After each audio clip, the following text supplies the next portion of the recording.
What if one ancient scripture held the power to change everything you thought you knew about Judas Iscariot? For nearly 2,000 years, Judas has been reviled as the ultimate traitor, the disciple who betrayed Jesus with a kiss for 30 pieces of silver. But now, a long-lost gospel has emerged from the shadows, and it paints a very different picture of history's most notorious disciple. In this documentary, we uncover the forbidden Gospel of Judas, a text so controversial it was buried for over 1,700 years. Prepare to discover the shocking truth about Judas Iscariot and why his story might have been misunderstood all along. Judas Iscariot, a name synonymous with betrayal and villainy. Traditionally portrayed as history's greatest traitor, Judas handed Jesus over with a kiss, accepting 30 pieces of silver in return. For centuries, art and literature have reinforced his infamy, casting Judas into eternal torment in Dante's Inferno. But is this the full story, or is there more behind this villain's legacy?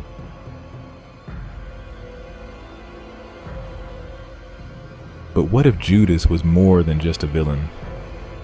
The Gospel of Judas tells a different story, portraying Judas as the disciple closest to Jesus, entrusted with secret wisdom. In private teachings, Jesus reveals to Judas a mystical truth unknown to the other disciples. Judas sees visions of his true purpose, a sacred role essential to Jesus' divine mission. Perhaps Judas's greatest act of betrayal was actually his greatest act of faith. In the late 1970s, the scorching sands of Egypt concealed a secret nearly 1,700 years in the making. A lone farmer searching for simple treasure uncovered an ancient limestone box inside a leather-bound codex unlike anything seen before. From that sun-baked tomb, the manuscript vanished into the shadows of the antiquities market and whispered about, traded in dimly lit alleys, and sealed away from prying eyes.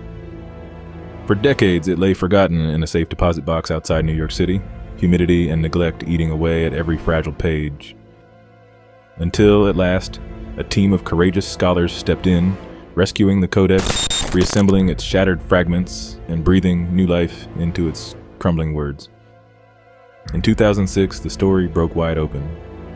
National Geographic unveiled the Gospel of Judas to the world, igniting headlines, debates, and wonder in every corner of the globe. The lost gospel had risen from oblivion, and with it the possibility that Judas Iscariot was not the villain we thought he was. The world took notice. Newsrooms buzzed with excitement as anchors delivered the breaking story. The Gospel of Judas had been found.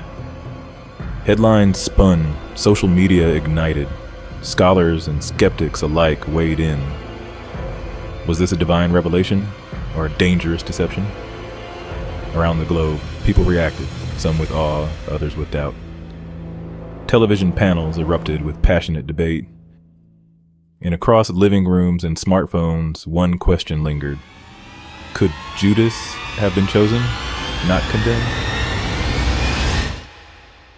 Away from the others, Jesus shared secret teachings with Judas.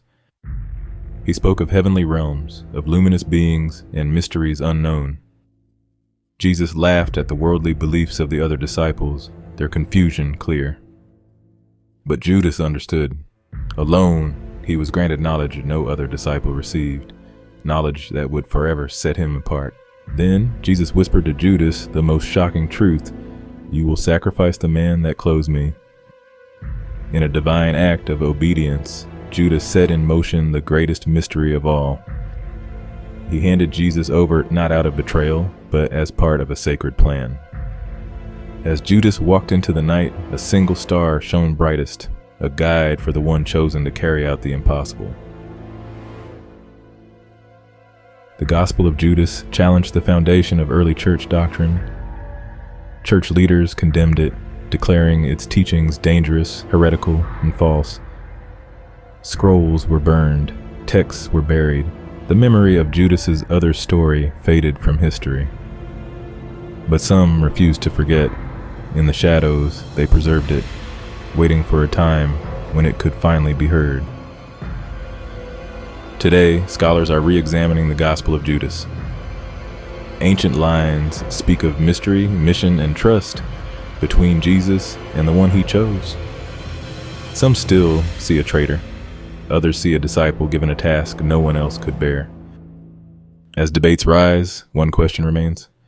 What if Judas was never betraying, but obeying? The story of Judas is far from simple. Across centuries, he's been condemned, pitied, and now, perhaps, understood.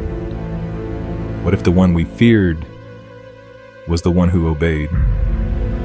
What if betrayal was part of the plan?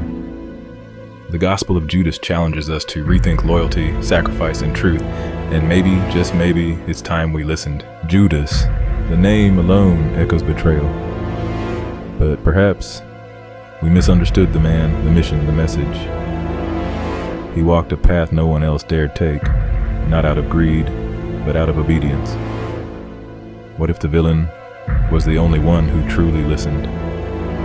This is not the end of Judas's story, it's the beginning of how we choose to remember it. Thank you for watching, and ask yourself, would you have obeyed?